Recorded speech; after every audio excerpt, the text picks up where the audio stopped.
Haverá essa divulgação com os primeiros, acho que 1000 e poucos nomes, e depois essa carta ficará aberta à adesão de quantos queiram defender o Estado democrático e de direito, como eu gosto de dizer com esse ezinho aí. Que a rigor, né?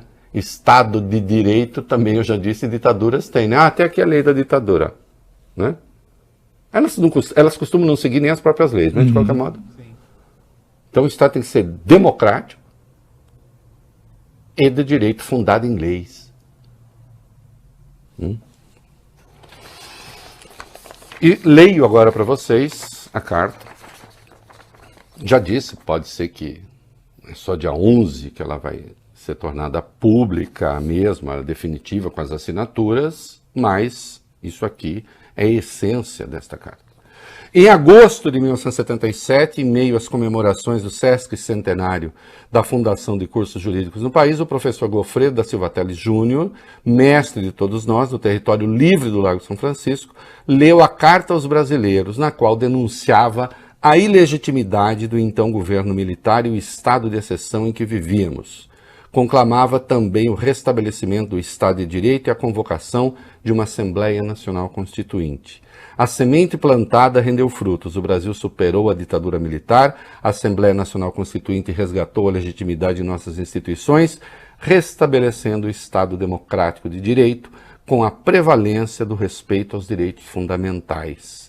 Temos os poderes da República, o Executivo, o Legislativo e o Judiciário, todos independentes, autônomos e com o compromisso de respeitar e zelar pela observância do Pacto Maior à Constituição Federal. Sob o manto da Constituição Federal de 1988, prestes a completar seu 34º aniversário, passamos por eleições livres e periódicas, nas quais o debate político sobre os projetos para o país sempre foi democrático, cabendo a decisão final à soberania popular. A lição de Goffredo está estampada na nossa Constituição. Todo poder emana do povo, que o exerce por meio de seus representantes eleitos ou diretamente nos termos desta Constituição. Nossas eleições, com o processo eletrônico de apuração, têm servido de exemplo ao mundo. Tivemos várias alternâncias de poder com respeito aos resultados das urnas e transição republicana de governo. As urnas eletrônicas revertendo-se seguras e confiáveis, assim como a justiça eleitoral. Nossa democracia cresceu e amadureceu, mas muito ainda há de ser feito. Vivemos em um país de profundas desigualdades sociais, com carências em serviços públicos essenciais como saúde, educação, habitação e segurança pública. Temos muito a caminhar no desenvolvimento das nossas potencialidades econômicas de forma sustentável. O Estado apresenta-se ineficiente diante dos seus inúmeros desafios. Pleitos por maior respeito à igualdade de condições em matéria de raça, gênero e orientação sexual ainda estão longe de ser atendidos com a devida plenitude. Nos próximos dias, em meio a esses desafios, teremos o início da campanha eleitoral para a renovação dos mandatos dos legislativos e executivos estaduais e federais. Neste momento, deveríamos ter o ápice da democracia com a disputa entre os vários projetos políticos visando convencer o eleitorado da melhor proposta para os rumos do país nos próximos anos.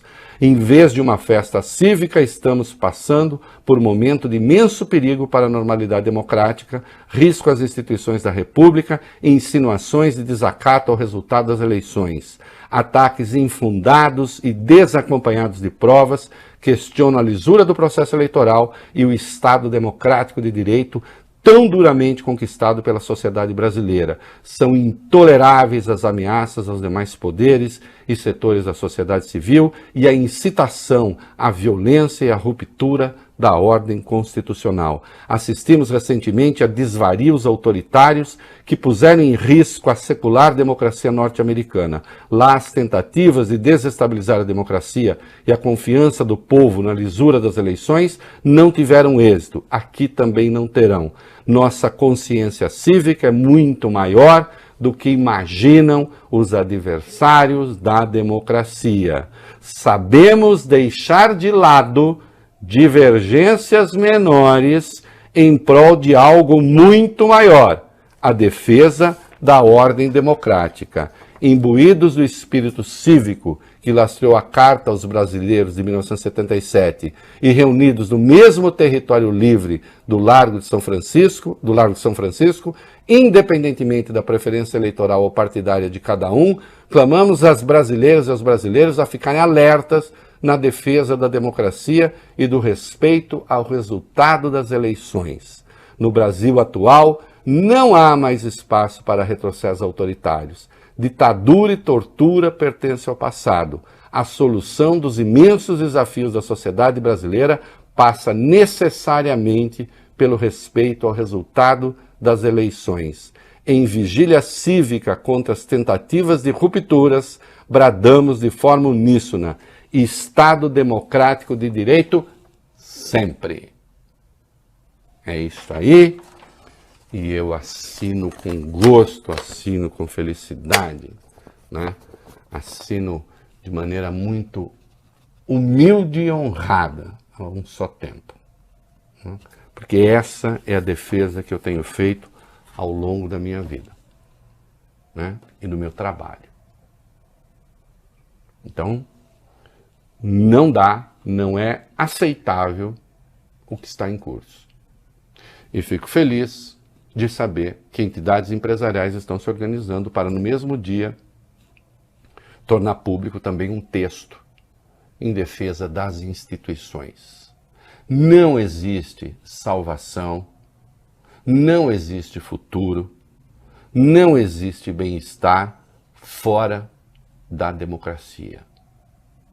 E lembrando, e isso em particular me agrada no documento, que aqui está, inclusive, a evidência de que a democracia por si, né, também não é suficiente. A democracia política é preciso que ela ganhe corpo na sociedade e que ela reduza as desigualdades, inclusive as desigualdades de direito, também, né, de direitos, né, porque há uma desigualdade de direitos.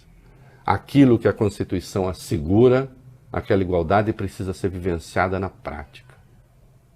Quando a gente vê o que acontece no Rio de Janeiro, sob o pretexto de combater bandidos, e sim, os bandidos estão lá, não estou negando que havia bandidos lá, quem padece é o povo, né? E como diria Padre Vieira, bandidos, né, de muito mais projeção na sociedade, acabam se safando. Ou ainda, Padre Vieira, num país em que alguns roubam e são enforcados e outros, ou na expressão dele, entre aspas, alguns furtam e são enforcados e outros furtam e enforcam. E isso precisa ter fim. Momento cultural. E um momento democrático, né? Isso aí.